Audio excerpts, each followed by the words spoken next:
and just like some shitty episode of Power Rangers, Lucy, the Spartan 3, that comes to visit her, then tells her, hey, you know what? If you go back to school, I'll give you self-defense lessons. What?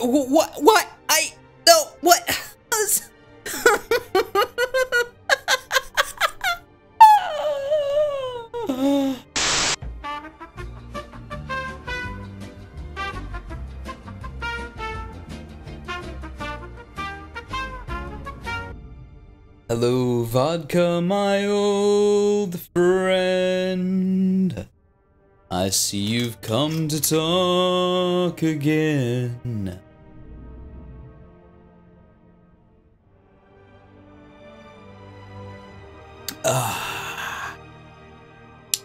And the visions that were planted in my brain still remain under the sound of silence.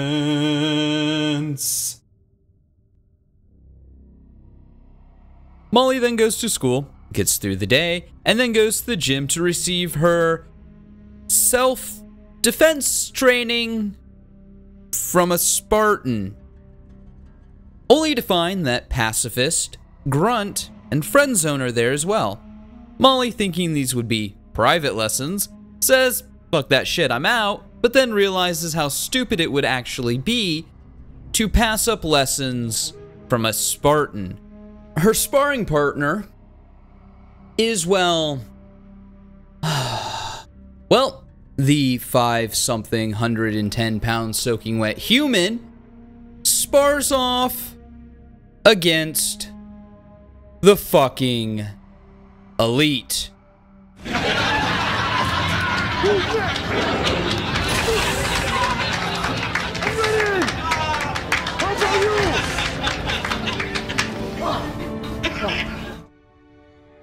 Nope, that's it. I'm done. I'm done. I'm done. There's not enough fucking vodka in the goddamn world. This fucking book. So, I've drunk too much and said too little, and I'm gonna go ahead and skip a few hundred pages because nothing fucking happens. No, literally, it's basically a couple hundred pages or so of them coming together with friendship and love and 90s Power Ranger after school special bullshit. But then shit hits the fan and people start finally fucking dying. So this book takes place just before, during, and after Halo 5. The thing that Molly's adopted parents, who are always referred to, by the way, as the new parents, are on Onyx because they're the experts in their field when it comes to studying Forerunner technology and Guardians. I'm just gonna move right along past that and just fucking rant about the fact that not only is there a Guardian on Onyx, but it just so happens to be conveniently located not far outside the city. Mind you, Onyx is the size of a fucking solar system. And we're told in this book that it is capable of housing 500 million Earths. So wow, my god, that was convenient. Lucky them. What are the fucking odds? I mean, the explanation as to why the Guardian is even on the fucking Dyson Sphere in the first place, which has been in a pocket dimension for a couple million years, is that it was apparently overseeing the completion of the Dyson Sphere. Yes, the device used by the Forerunners to assure that planets didn't rebel was used to oversee the construction of a Dyson Sphere, a device created by the Builder class of Forerunners. Fine, you know what? Fuck it. Whatever. We're just keep going forward. Get to the end of this shit. There's a motherfucking Guardian on Onyx. It's still way less stupid than Oni not destroying the portal Jewel M. Dama used to escape through, which allowed his son and his army to return through. And it's less stupid than an elite getting bullied by humans and far less stupid than Spartan 3's training these kids like they're Power Rangers at the local YMCA. So, because this is happening during Halo 5, one night everybody wakes up to Cortana broadcasting the message from Halo 5. The Guardian on Onyx must be a little stupid or slow, because it takes a couple of days to wake up after the message has been sent out, conveniently enough while everybody's at school. And of course, being the brain trust the entire UNSC fleet seems to be in this book, they get every functioning ship on Onyx, and they go, you know what? Let's go ahead and fire on the thing. It works about as well as one might expect. Then the Guardian pops its EMP, and well, gravity does the rest. During this time, Molly Sue, Friendzone, Pacifist, and the Grunt are all at school. Power goes out, and explosions can be heard all over the city, so the school, of course, goes into lockdown. Seeing that the humans are vulnerable and dealing with dissent in his ranks because the Pale Blade has literally been sitting around doing fuck all for this book, him and his elites decide to go into the city and kill as many humans as they possibly can and try to steal an engineer if they run into one. But before they can do that, they must have a dick-waving contest. And Pale Blade kills one of his captains, and then they go into the city and start butchering everyone they can find. While slaughtering all these people, they conveniently spot an engineer, who is conveniently on his way to the school. So Pale Blade and his crew conveniently also make their way to the school. How convenient that everybody is converging together. Conveniently. During this, Molly Sue, Friendzone, Pacifist, and the Grunt all make their way to the roof of the school to see what's going on with the Guardian. And the engineer, prone to drift, just shows up conveniently on the roof. How convenient. And they all talk about the Guardian. Prone to drift, the engineer, tells them that he might be able to stop the Guardian temporarily if he takes Onyx out of normal space. And wouldn't you know, he just so happens to have already fixed all the systems that would allow him to do that, but didn't actually tell anyone that he did this years ago. And it just so happens that conveniently, within the school, there's a console that will allow him to do this. What luck! So all the kids go to the magic terminal of plot convenience, and Prone starts it up. And just like that, poof, they're out of normal space and back into a slip space rift pocket dimension thing. As this is happening, they hear screams coming from the cafeteria where all the students are currently gathered. Prone boots up a security camera and he sees Pale Blade and a handful of elites demanding the engineer. The headmaster of the school, a female elite, tells him to fuck right the fuck off. That, of course, doesn't go over very well with Pale Blade. And he tells one of his goons to grab a kid. Conveniently, one of the two bullies from earlier, because everything's got to be connected and come back around to itself. Like the laziest writing I have ever seen in my life. And then the elite breaks the kid's arm. This then spurs Pacifist to go see what his brother wants and try to talk him down. Molly Sue doesn't like this idea and tries to stop him. Pacifist says, fuck that, I do what I want, and he goes out to see his brother. Only to get captured. They talk more about surrendering the engineer. Pale Blade doesn't immediately get his way, so what does he do? Well, he has the goon elite who broke the kid's arm break the kid's neck. Because remember kids, karma is a fucking bitch. And the kid's irrational hatred for elites wasn't totally justified in the end, now was it? Nope. In fact, he died because he was a dick and clearly deserved it. The elites then shoot a kid and the headmaster with a carbine, and just in the nick of fucking time, Tom, the Spartan 3, who watched them head to the school, finally shows up. They then have a standoff, and the sociopathic weapon of war, who is trained to understand that sacrifice and the needs of the many outweigh the needs of the few, isn't willing to kill a kid to get to the terrorist elite, who also has the engineer. I'm not saying take the shot, Tom. I'm just saying take the fucking shot. Anyways, the Pale Blade gets away, and the headmistress and the kid who got shot by the carbine, you know, the weapon that shoots 8.7 60mm careless, extremely toxic, radioactive projectiles, survive somehow, even after the headmistress was shot in the chest by the extremely toxic radioactive projectile.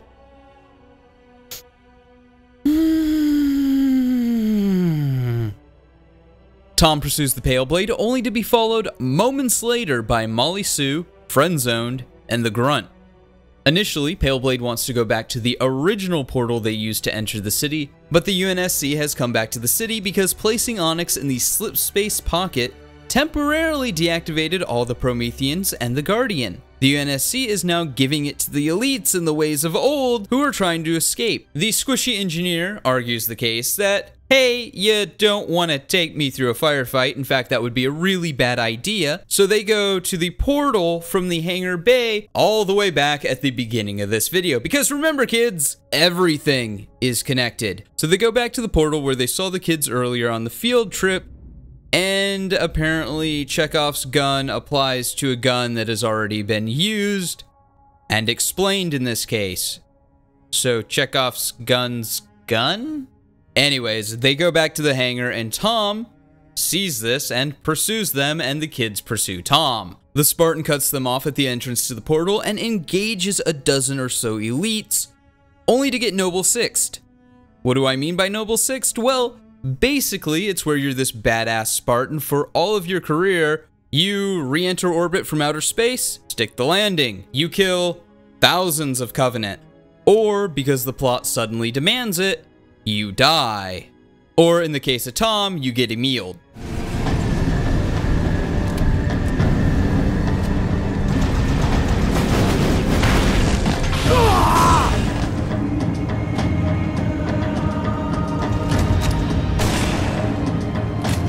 Who's next? I'm ready! How about you? Which, hey, apparently you can now survive according to this book, so, you know, maybe June wasn't the only one to survive Reach. Who knows? Having believed they killed Tom, the elites go through the portal. Molly Sue, Friendzone, and Token Grunt all run down to see if Tom's still alive. He is, barely, but then passes out.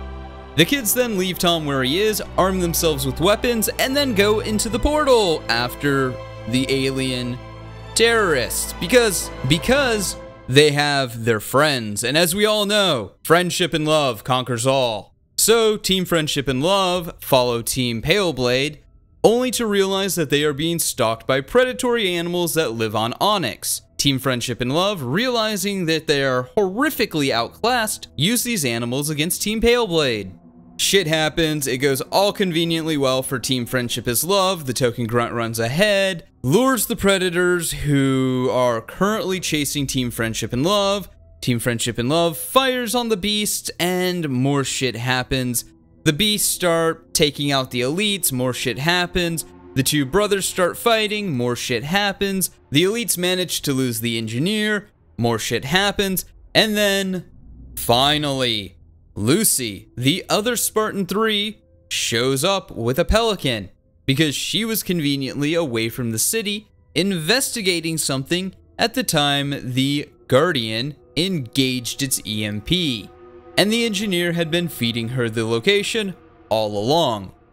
Lucy gets into a firefight, Team Friendship and Love get to her pelican. Lucy is then somehow also outmatched by a handful of elites and gets shot in the leg and goes down. Friendzone, revealing that he is not the most useless character in this entire story, finally reveals his only talent. And wouldn't you fucking know it, he just conveniently happens to know how to be a pilot because his dad was a pilot who died, and the UNSC allows him to play in the flight simulators because reasons. Friendzone then guns down the remaining elites with the turrets on the Pelican, and they all go save Lucy.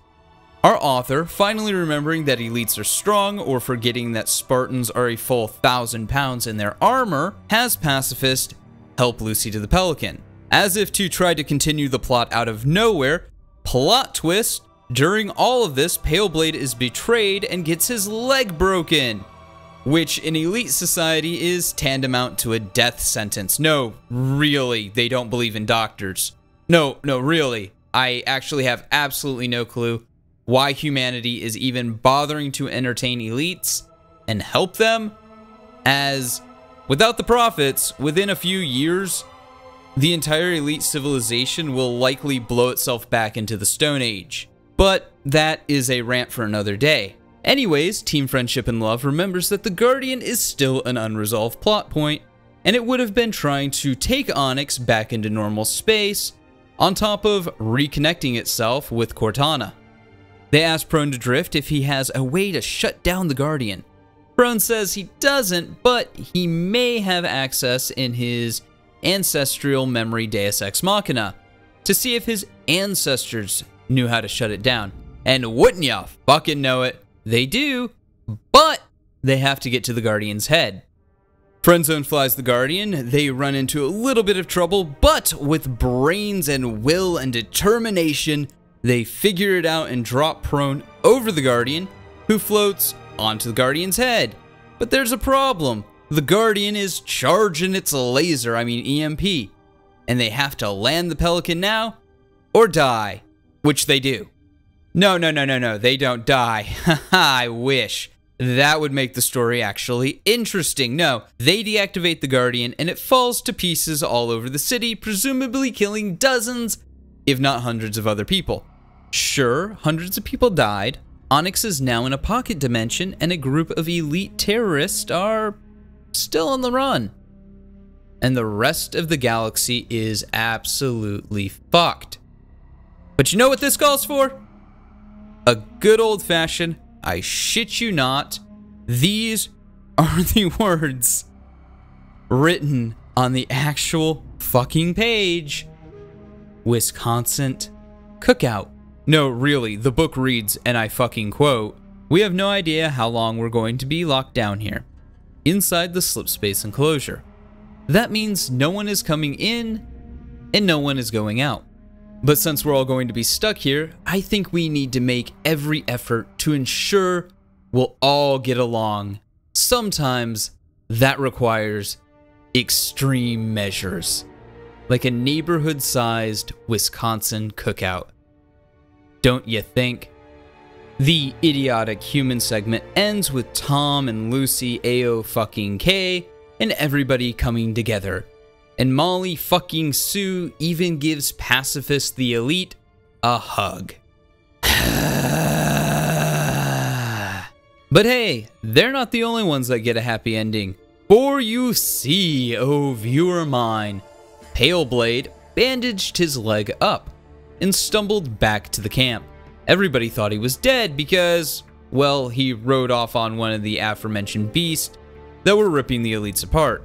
He then promptly killed the guy who betrayed him and took back command, asking if anybody else wanted some. There were no takers.